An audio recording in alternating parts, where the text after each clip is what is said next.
There is a specific silence that arrives after years of constant emotional noise and unbalanced relationships. It is not the silence of an empty room or physical isolation. It is the silence of a phone you stop checking throughout the day. Group chats sit unread, messages unanswered without anxiety or urgency anymore. Birthdays pass quietly, and you realize you do not miss hearing from anyone. This silence was never planned or chosen in a single moment. You did not wake up one morning deciding to cut everyone out of your life.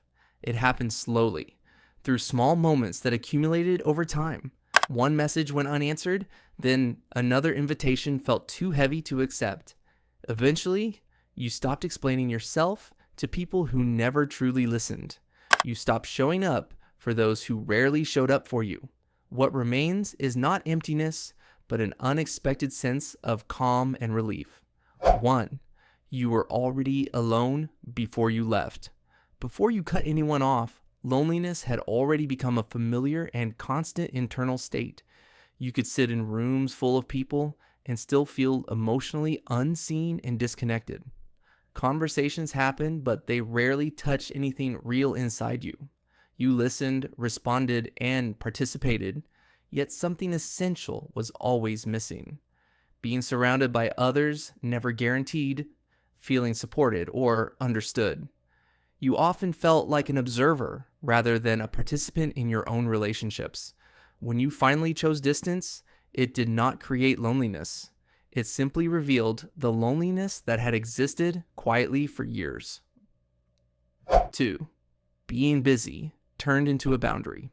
At first, saying you were busy felt like a polite excuse to avoid uncomfortable conversations. Over time, busy stopped being a lie and became an honest emotional boundary.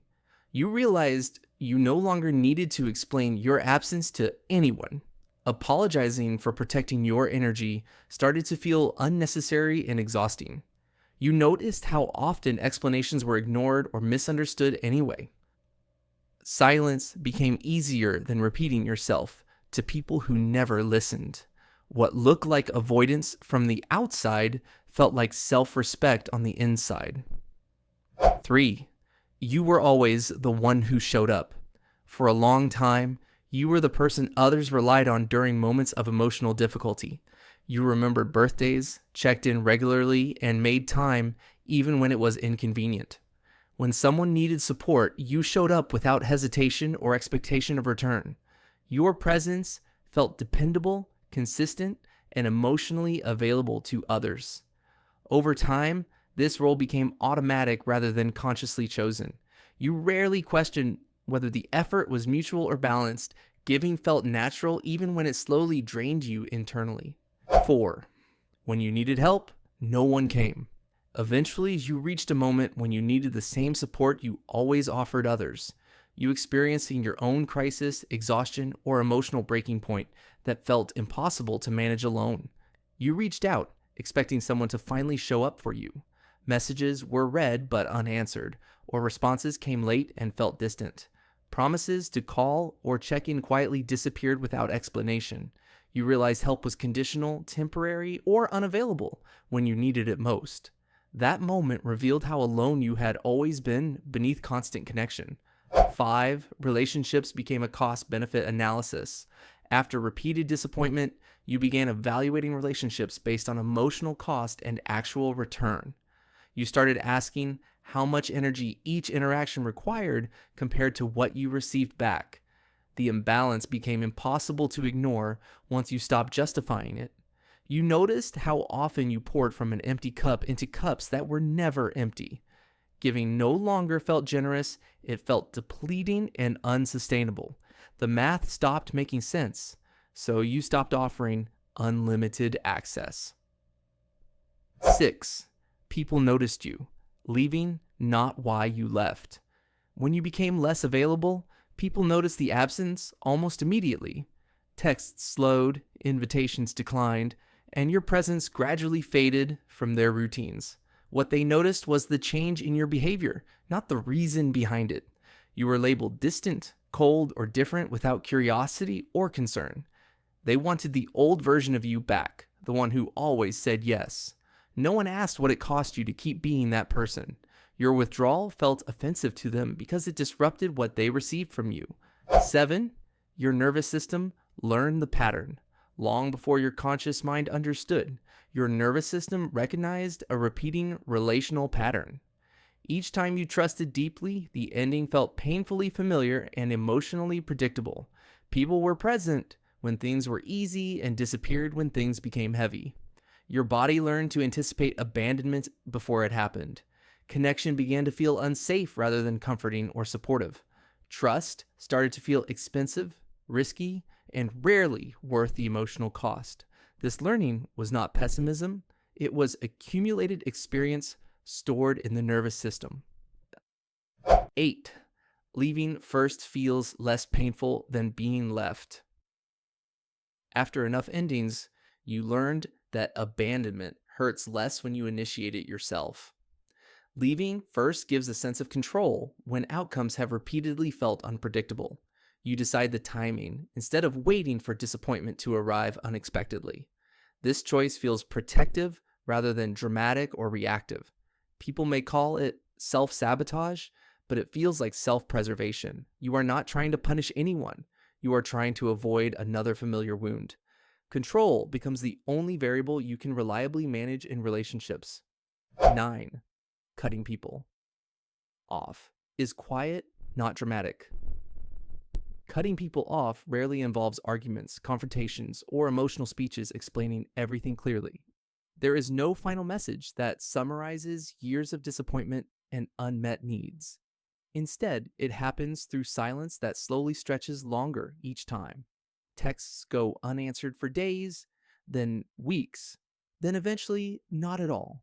Invitations are declined politely until they stop coming altogether. Your absence becomes normal before anyone realizes you are truly gone. This quiet exit feels safer than reopening conversations that never led to change. 10. Indifference replaces anger. After leaving, anger does not linger the way others might expect it to. Hate requires emotional energy, and that energy has already been spent elsewhere. What replaces anger is a quiet indifference that feels unfamiliar but relieving. You no longer replay conversations or imagine explanations you will never give. You stop wondering whether they understand your absence or misinterpret your silence. Their opinions lose importance because you are no longer seeking validation from them. Indifference is not cruelty. It is the sign of emotional exhaustion finally ending. 11. This pattern started in childhood. This pattern did not suddenly appear in adulthood without earlier emotional conditioning.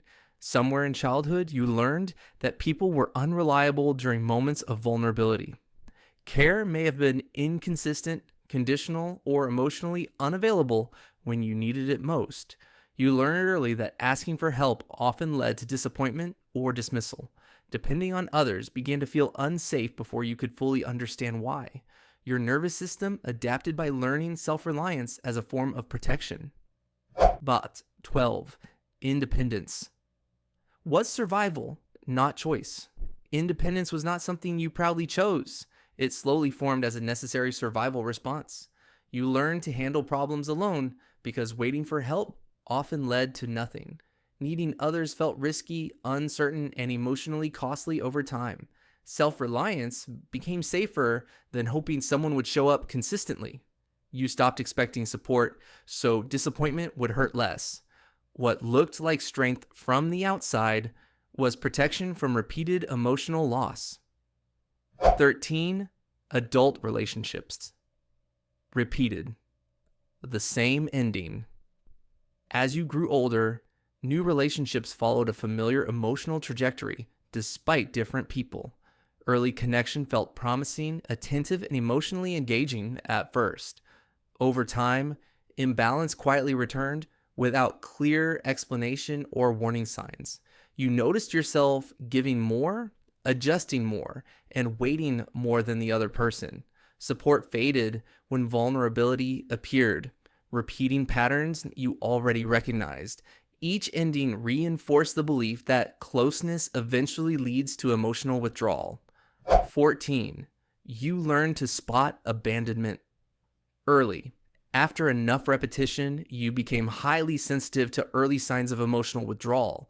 Small changes in tone, response time, or effort no longer felt random or insignificant. You noticed when enthusiasm faded and conversations became shorter and more surface level. Promises of future plans began to sound like placeholders rather than genuine intention, so you stopped chasing clarity once patterns became familiar. Pulling back quietly felt safer than waiting to be disappointed again. 15. Leaving became self-preservation. Eventually, leaving stopped feeling like rejection and started feeling like emotional survival. You were no longer trying to punish others or prove a point through distance. You were protecting what little emotional energy remained after years of overgiving. Staying required shrinking yourself, performing constantly, and accepting one-sided connection. Leaving allowed your nervous system to finally rest and recover. What others called walls felt like necessary boundaries to you. Cutting everyone off is often misunderstood as coldness, bitterness, or an inability to maintain relationships. In reality, it is a response to long-term emotional imbalance and repeated unmet needs. You did not leave because you stopped caring about people. You left because caring without reciprocity slowly destroyed your sense of self. Isolation was not chosen because it felt good. It was chosen because it felt safer than constant emotional disappointment. Being alone became less painful than being unseen in crowded relationships. This choice is not about hatred, punishment, or superiority. It is about refusing to accept crumbs and calling them connection anymore. You are not cold, broken, or incapable of intimacy. You are someone who learned that peace sometimes requires walking away,